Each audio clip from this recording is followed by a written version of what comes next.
성도님들은 즉흥적인 분이십니까? 아니면 계획적인 분이십니까? 이랬다 저랬다 할 수도 있죠. 계획적일 수도 있고, 즉흥적일 수도 있고. 예전에 한번 얘기 드린 적 있는데 저는 나름 이제 계획적인 사람이라고 생각을 합니다. 이게 표현을 하진 않더라도 어떻게 하고. 그러니까 저희 아내는 제가 이제 어떻게 할 거를 다 알고 있으니까 만약에 그대로 안 되면 약간 이제 그때부터 염려를 하게 되죠. 왜냐면 남편이 그렇게 하기로 했는데 그것이 바뀌기 시작하면 저는 안 불안한데 본인이 더 불안하죠. 근데 그래서 그런지 원래 또 계획적이긴 했지만 더 이게 시간 단위로 계획을 세우기도 합니다. 하지만 그 계획대로 제가 계획을 세운다 하더라도 그 계획대로 될까요? 성도님들은 계획을 세운 대로 100%다 될까요?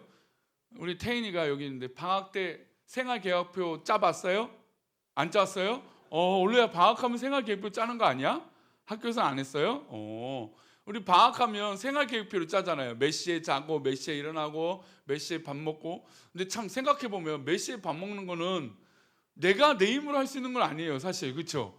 부모님, 엄마가 밥을 줘야 먹을 수 있는데 우리는 생활교육부에 꼭 12시, 저녁 6시에 이렇게 밥 먹는 시간을 정해놓은 것 같아요. 어쨌든 그 밥 먹는 시간, 그 다음에 책 읽는 시간, 바깥에서 노는 시간, TV 보는 시간, 책을 읽는 시간, 이렇게 계획표를 다 짜서 이제 생활계획표를 이렇게 시간표를 만들어 놓습니다. 근데 그렇게 하다가 방학 끝날 쯤 보고 그 계획표를 보면 그대로 된 적이 있을까요, 없을까요? 거의 대부분 없죠. 그대로 살면 진짜 대단한 계획적인 사람이라고 할 수 있을 겁니다. 하지만 우리 인간은 아무리 계획할지라도 변수라는 것이 있어요, 늘. 그러니까 거의 대부분 변수는 내가 변수겠죠. 내가 좀 피곤하거나 아니면 내가 컨디션이 안 좋거나 또 다른 약속이 생긴 거나 그건 전적으로 나의 선택이기 때문이에요. 완벽하게 그 일들을 하기는 어렵다는 겁니다. 그래서 계획된 인간이 그래도 좋으니까, 즉흥적인 것보다. 제가 이제 그 선교 여행을 가봤는데 즉흥적인 분을 만난 적이 있거든요. 정말 즉흥적이에요. 말로는 다 됐는데 이게 들여다봤더니 하나도 된 게 없는 거예요. 저는 그게 놀랐어요. 이게 정말 거짓말인가? 이 사람이 일부러 거짓말을 하는 건가? 아니면 원래 이런 건가? 봤더니 즉흥적인 거예요, 그냥. 근데 이제 말로는 이렇게 될 거라고 얘기를 하는 거죠, 상대방이. 근데 그 순간마다 다 즉흥적이에요. 그러면서 가는 곳마다 잠자리 있을 거예요. 그러니까 저희는 처음 가본 이스라엘이니까 우린 말도 안 되고 모르고 상황도 안 되니까 당연히 이제 알아서 한다니까 믿고 왔는데 숙소도 안 돼, 뭐도 안 돼, 렌터카도 안 돼, 아무것도 안 돼 있는 거예요. 근데 한 번은 미안하다는 말을 안 하는 거죠. 왜냐면 계획대로 한다면 미안하다 이래야 되잖아요. 근데 그 미안하다는 말조차도 안 하는 거죠. 그래서 제가 그때 만났다라고 하는 그 목사님, 지금 이스라엘에서 가이드하는 선교사님이 있다고 했잖아요. 그게 우리 작년에 어떤 남양우 목사님, 그분을 제 후배인데 제가 거기서 만나서 그 집에 일주일 동안 지내면서 신세를 지면서 정말 그 추억이 있었던 거였는데, 근데 그 집에서도 있으면서 그분이 뭐라고 했냐면 이렇게 된 게 하나님의 뜻이라는 거예요. 아니 물론 하나님의 계획이고 하나님의 뜻이지만 본인이 잘못한 걸 인정을 조금도 안 하더라고요. 그래서 야, 대단하다. 근데 보니까 굉장히 즉흥적인 사람이고 감정적인 사람이니까, 즉흥적인 것도 하는데 감정적인 사람이니까 와, 이게 저는 생각보다 어렵더라고요. 물론 이제 나중에는 이해가 되고 그냥 그러려니 이제 믿지 말고 그냥 내가 해야겠다 해서 내가 다 했고 렌터카도 빌려서 운전도 다 제가 다 하고 했던 기억이 납니다.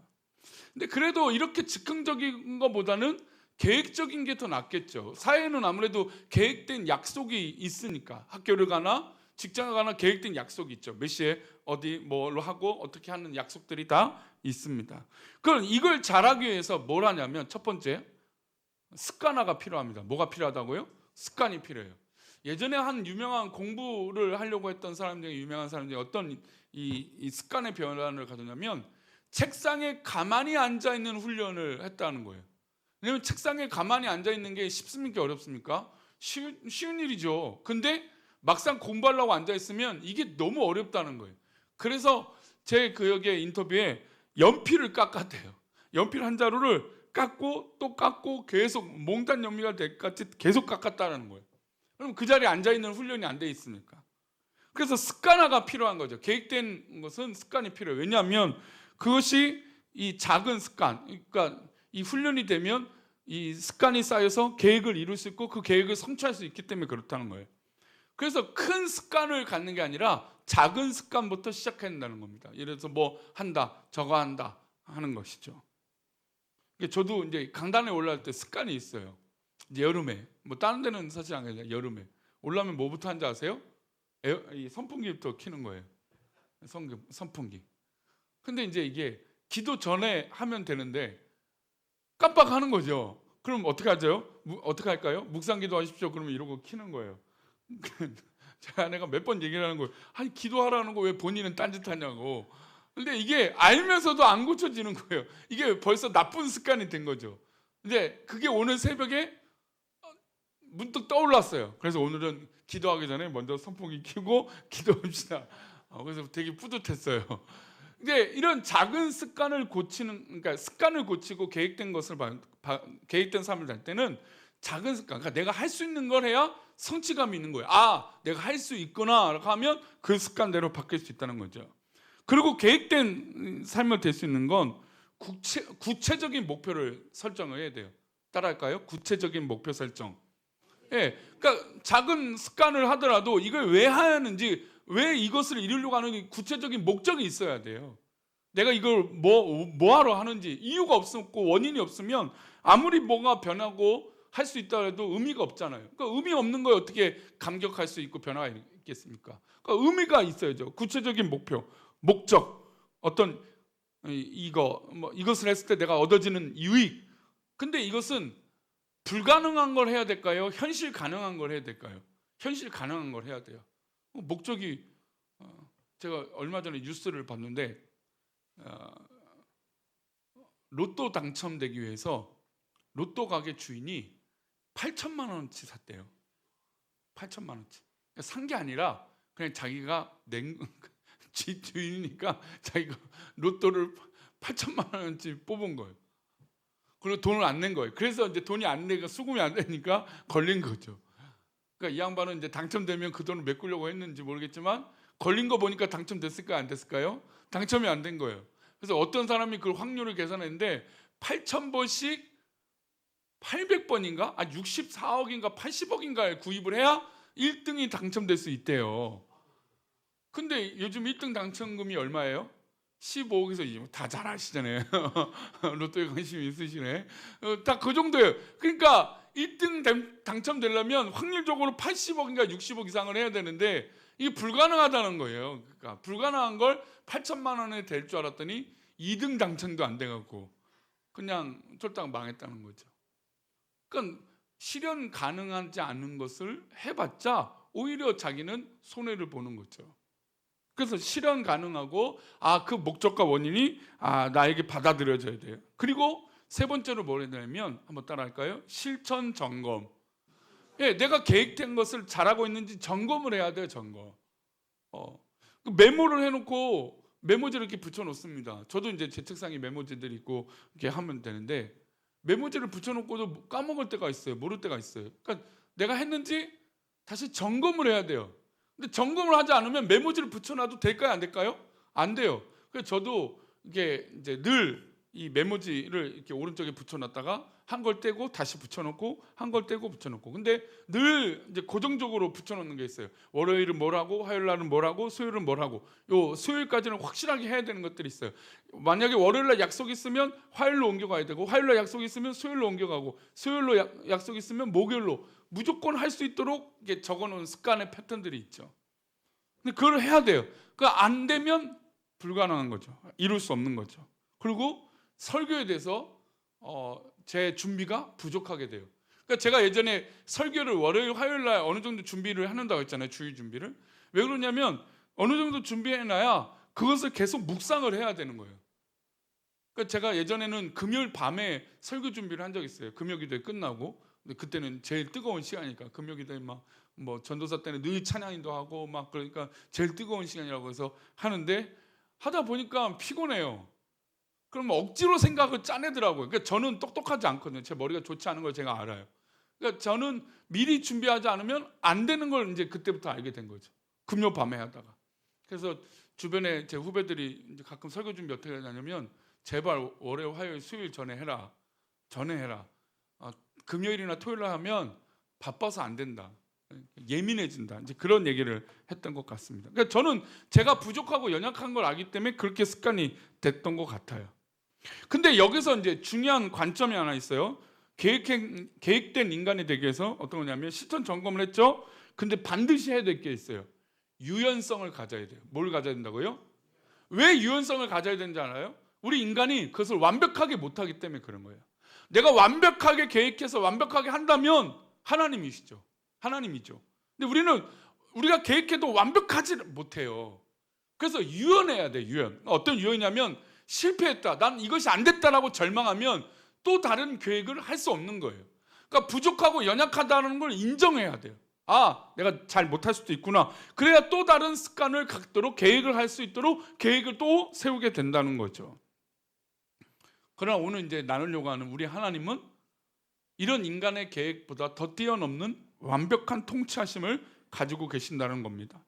우리 하나님은 모든 일을 자신의 뜻에 일치되게 결정하시고 인도하세요. 한번 볼까요? 에베소서 1장 11절입니다. 함께 읽겠습니다. 모든 일을 그의 뜻의 결정대로 일하시는 이의 계획을 따라 우리가 예정을 입어 그 안에서 기업이 되었으니 모든 일을 누구의 뜻대로? 하나님의 뜻대로 결정대로 일하시는 이에 하나님의 계획을 따라 우리가 예정을 입었다는 거예요. 우리가 지금 이 예배를 드리고 우리가 운행하는 모든 것들 가운데 하나님의 간섭하심과 계획하심이 예정하심이 있다는 것이죠.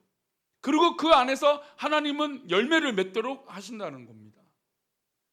우리는 연약해서 우리는 부족해서 그 일들을 이룰 수 없지만 우리 하나님은 완벽하게 그 일을 이루신다는 겁니다. 그러니 우리가 하나님의 뜻을 안다는 것, 하나님의 뜻을 위하여 기도한다는 건 정말 중요해요.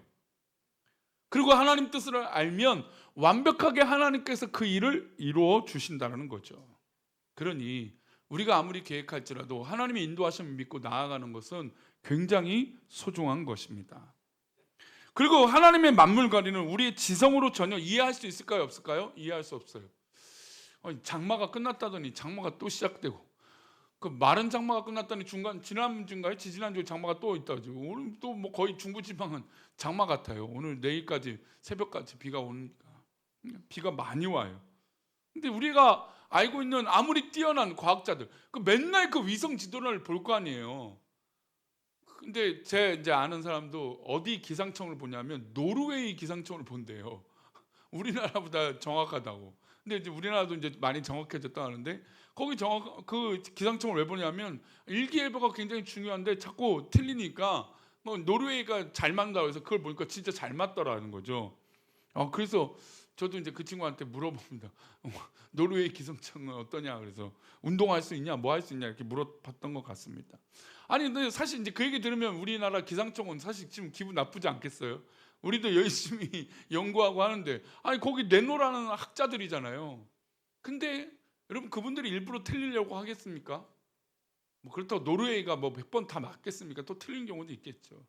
근데 이게 우리가 아무리 옳고 맞고 똑똑하고 공부하고 한다 할지라도 그것을 완벽하게 이해하고 판단할 수 없다라는 거예요. 그러나 우리 하나님은 이 모든 세상 만물의 관리를 완벽하게 할 수 있다는 겁니다. 우리 셋째 우리 교회 막내가 와 있어서 딸이 와 있어서 하는 얘기인데 예인이가 우리 교회 몇몇 가정이 셋째에 대한 얘기들을 종종 해요 요즘. 근데 이제 단서가 있어요. 제가 일주일 전에도 만났던 한 가정도 아들들만 둘이에요. 근데 우리 교회 또 아들만 둘인 가정이 또 있잖아요. 근데 하는 얘기가 셋째를 낳으면 딸이면 내가 낳겠다. 낳고 싶다. 그런 얘기를 하더라고요. 근데 그걸 확답할 수 없잖아요. 그걸 어떻게 해요? 그럼 뭐 만약에 6개월, 7개월 지났는데 아들이가 판명되면 어떻게 그 셋째는 뭐 미움받고 키워야 되겠습니까? 아니잖아요. 근데 그 얘기를 하더라고요. 아들만 둘인 제가 만난 가정도 딸이면은 뭐 이런 얘기를 하더라고요. 근데 아들도 다 예쁜데 듣는 아들 기분 나쁘게 딸도 예쁘지만 아들도 예쁜데 근데 그러더라고요. 근데 만약에 우리 지성으로 그걸 알 수 있다면 하겠죠. 근데 어느 누구도 어느 과학자도 이 생명의 태어남의 신비를 풀어갈 수가 없어요. 어떻게 이렇게 완벽한, 그러니까 진화론자도 가장 이 갈등이 고민이 되는 게 바로 인간의 탄생이에요. 인간의 이 탄생이 어떻게 이렇게 될 수 있을까라는 거. 이거는 아무리 진화론적으로 이해하려고 해도 가능하지 않다라는 거죠. 불가능한 확률인 거죠. 소위 말하는, 자기들이 말하는 로또에 로또를 맞는 확률에 곱하기 로또라는 거예요. 그러니까 있을 수 없는 확률이라는 거죠. 지금 이가 표현한 것도 부족한 확률이라는 겁니다. 그러니까 그런 것 가운데 우리가 우리의 지성으로 이해할 수 없는데, 그럼에도 불구하고 우리 하나님은 그 인간의 지성을 뛰어넘는 완벽한 통치를 하신다라는 겁니다. 우리 시편 92편 5절부터 10절인데요. 우리 한 절씩 쭉 보면서 이 상황을 설명해 보겠습니다. 함께 읽겠습니다. 5절이에요. 여호와여, 주께서 행하시는 일이 어찌 그리 크신지요.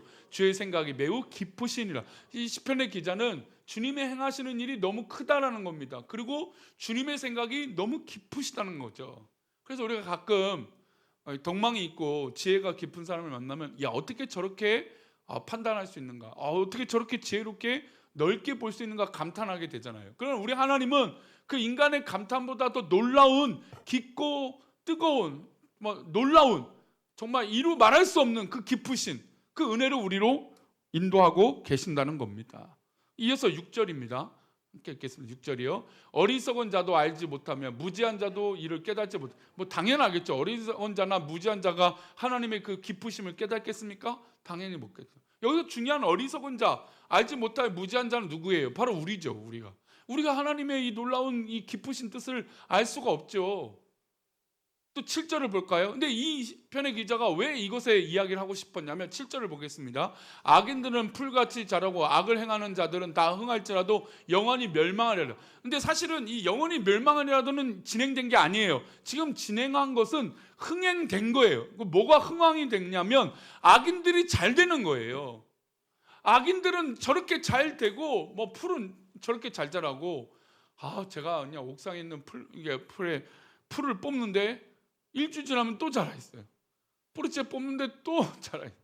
어떻게 이렇게 잘 자라는지 몰라요. 근데 마치 그런 것처럼 악인은 정말 안 되고 망할 것 같은데 또 자라는 거예요. 흥황이 되는 거예요.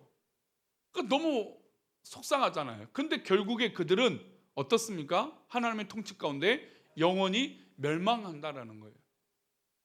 영원히 멸망. 여러분, 우리 가운데 어떤 이런 답답하고 어려운 일이 있거든. 여러분, 그곳에서 하나님이 역사를 믿으신다면 여러분 속상하거나 상처받을 일 없습니다. 하나님은 분명 그것을 역전시켜 주실 거예요. 하나님 분명 통치하여 우리를 인도하여 주시고 선한 것을 복되게 해줄 줄 믿습니다. 설사 이 땅에서 이루지 못할지라도 결국 우리는 천국에서 그 영광을 누리게 될 겁니다. 그러니 아무리 악인들이 흥하고 아무리 악인들이 잘 되는 것처럼 배 아플 일이 있을지라도 지혜롭게 믿음으로 이겨내시기를 축원합니다. 우리 8절입니다. 또 이어서 볼까요? 여호와여, 주는 영원토록 지존하신, 우리 하나님은 우리 가운데 역사하시는, 홀로 살아계서 우리 가운데 계시는 영원토록 지존하신 분이에요. 9절입니다. 여호와여, 주의 원수들은 패망하리이다. 정녕 주의 원수들은 패망하리니 제약을 행하는 자들은 다 흩어지리이다. 그걸 믿는 거죠. 우리 하나님은 통치자이시고 지존하신 우리 하나님이니까, 그러니까 그 하나님 앞에 원수들은 당연히 패망할 거예요.